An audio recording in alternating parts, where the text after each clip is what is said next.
Alessandria, città di luce, di mercanti e di filosofi, bagnata dal grande mare e accarezzata dai venti del deserto.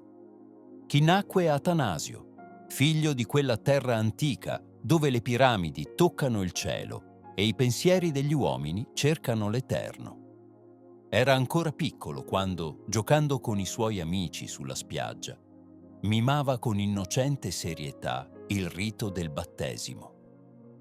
Nessuno avrebbe potuto immaginare che quel bambino, così intento a versare acqua sul capo dei suoi coetanei, sarebbe un giorno diventato vescovo, padre e maestro della fede. Alessandria non era solo bellezza e sapienza, era anche il crocevia di dispute, di idee che si scontravano come onde contro le rocce. E il giovane Atanasio respirava quell'aria densa di parole, di domande, di sfide. Studiò con passione grammatica e retorica, si addentrò nella filosofia, ma sentiva che nessuna delle risposte che gli uomini si scambiavano tra le colonne dei portici bastava davvero a saziare il suo cuore. Fu allora che i suoi occhi si posarono sui monaci, uomini che avevano lasciato tutto per cercare Dio nel silenzio del deserto. Tra tutti, uno brillava come stella solitaria: Antonio, l'eremita. Atanasio si avvicinò a lui, discepolo assetato presso la sorgente viva del Vangelo. Rimase così affascinato dalla sua radicale purezza da scriverne la storia, la vita Antoni, affinché il mondo intero potesse conoscere la forza di quell'anima che aveva scelto di vivere con Dio e di Dio solo. In quegli anni di giovinezza, Atanasio imparò che la verità non si afferra con le sole parole, ma si abbraccia con la vita. E comprese che la verità vera, quella per cui vale la pena soffrire e morire, ha un nome dolce e tremendo: Gesù Cristo, il Figlio del Dio vivente. Nel cuore di Alessandria, mentre le dispute infiammavano le piazze e le scuole, il giovane Atanasio cresceva come un albero saldo presso corsi d'acqua, radicato nella scrittura, nutrito dalla preghiera. Il suo spirito si faceva forte, la sua mente si apriva alla sapienza, il suo cuore si accendeva di coraggio. Sapeva che il tempo della prova sarebbe arrivato. E già si preparava, come il soldato che affila la spada prima della battaglia, perché dove c'è verità, c'è sempre chi vuole soffocarla. Dove c'è luce, le tenebre tentano di spegnerla, e Atanasio era nato per la luce. Al tempo in cui il giovane Atanasio era ancora diacono, il cristianesimo viveva una delle sue più laceranti ferite.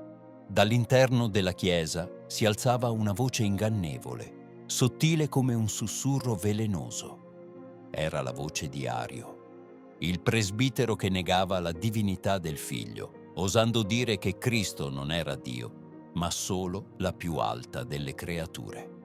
Se il Figlio è stato creato, dicevano gli ariani, non è eterno come il Padre. E il popolo confuso oscillava tra il dubbio e la fede, tra l'eresia e la verità. Fu allora che la provvidenza chiamò Atanasio a salire in campo. Egli non rimase spettatore delle dispute, né si accontentò di risposte tiepide. Con la forza della giovinezza e il fuoco dell'amore per Cristo, difese il mistero dell'incarnazione, con parole che erano come frecce ardenti. Partecipò al concilio di Nicea, dove i padri della Chiesa si raccolsero per affrontare l'errore. In quell'assemblea, Atanasio si levò con tutta la forza della sua fede a proclamare ciò che il cuore della Chiesa sapeva da sempre. Il Figlio è consubstanziale al Padre, della stessa sostanza, eterno come Lui, vero Dio, davvero Dio. Non fu una battaglia di teorie, era la lotta per il volto stesso di Cristo, per la salvezza degli uomini. Perché se Cristo non è Dio, allora la croce è vana, la redenzione è un sogno. L'amore di Dio non si è mai piegato fino alla nostra carne. Atanasio sapeva di giocarsi tutto, ma non tremò. E quando pochi anni dopo fu eletto vescovo di Alessandria, la sua mitra fu più una corona di spine che un segno di gloria, perché l'eresia non era stata sconfitta. E i potenti di questo mondo, amici dell'errore, cominciarono a vedere in Atanasio un nemico da abbattere. Così ebbe inizio per lui la via dell'esilio. Cacciato dalla sua sede più e più volte, costretto a fuggire di città in città, braccato come un animale, Atanasio non si piegò. Scrisse, pregò, consolò i fedeli, mantenne viva la fiamma della verità tra il suo popolo disperso. 5 volte esiliato, 5 volte tornato. Come l'aquila che, ferita, torna sempre al nido, lui ritrovava la strada per Alessandria, per quella terra amata che lo voleva pastore e che lui non avrebbe mai abbandonato. Atanasio contro il mondo, dicevano. Ma lui sapeva di non essere solo, perché chi sta con la verità sta con Dio. Non era facile amare un popolo diviso. Non era semplice governare una chiesa attraversata dall'odio e dalla paura. Eppure Atanasio non si lasciò mai vincere dal rancore. Anche nei giorni più oscuri, quando gli ariani prendevano il sopravvento e le autorità imperiali ne decretavano l'esilio, il suo cuore restava saldo, il suo sguardo puntato verso l'alto. Si rifugiava nel deserto, tra quei monaci che aveva tanto amato e da cui aveva appreso la forza del silenzio e della preghiera. Lì, tra le dune e le grotte, scriveva le sue opere più luminose, testi che ancora oggi risuonano come canti di vittoria, come inni alla gloria del Verbo fatto carne. Nel suo capolavoro sull'incarnazione del Verbo, spiegava con dolcezza e fermezza che Dio si è fatto uomo perché l'uomo potesse diventare partecipe della natura divina. Il Verbo di Dio, scriveva, si è fatto ciò che noi siamo, per renderci ciò che Egli è. Erano parole di fuoco, parole che accendevano i cuori, che scioglievano i dubbi, che richiamavano alla bellezza del mistero cristiano. Atanasio non parlava da filosofo astratto, ma da uomo che aveva visto la sofferenza, che conosceva il prezzo della fedeltà. Le lettere festali che ogni anno inviava alla sua comunità per annunciare la Pasqua erano più di semplici comunicazioni. Erano lettere di padre, di pastore, di amico. In esse esortava alla speranza, alla perseveranza, alla gioia.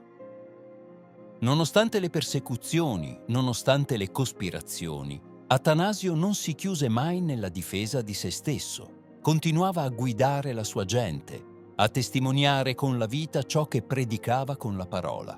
E il popolo di Alessandria, pur tra le intolleranze e le minacce, imparava ad amarlo come si ama un padre che non tradisce, come si ama una roccia che non cede alla tempesta. Gli anni passarono e il volto di Atanasio si fece segnato dalle rughe della lotta e della preghiera. Ma i suoi occhi non persero mai quella luce limpida, quella fierezza dolce di chi sa di avere camminato con Dio. Morì ad Alessandria, nella pace di chi ha combattuto la buona battaglia e ha custodito la fede. Non cercò monumenti, non desiderò onori. La sua eredità era la verità che aveva difeso, la fede che aveva seminato nei cuori. Solo molti secoli dopo, la Chiesa lo avrebbe proclamato dottore, padre dell'ortodossia, campione della vera fede. Ma Atanasio non aveva bisogno di titoli. La sua vita parlava da sé, come parlano le stelle nella notte silenziosa. I suoi scritti continuarono a diffondersi, le sue parole a illuminare le menti, il suo esempio a sostenere i cuori di chi, dopo di lui, avrebbe dovuto ancora combattere per la verità. Oggi il suo nome risuona come quello di un gigante che non ha mai piegato il capo, di un leone che ha ruggito contro l'errore e ha protetto il volto di Cristo, perché rimanesse puro e splendente davanti agli occhi degli uomini. Atanasio, uomo di Dio, amico dei santi, padre dei fedeli, baluardo della verità. Il suo cuore batté ancora nel respiro della Chiesa, nella fede di chi proclama: Gesù Cristo è vero Dio e vero uomo, luce da luce, Dio vero da Dio vero. E il suo spirito continua a sussurrare nel vento delle generazioni: non temete. La verità non si spegne. Chi sta con la verità non è mai solo.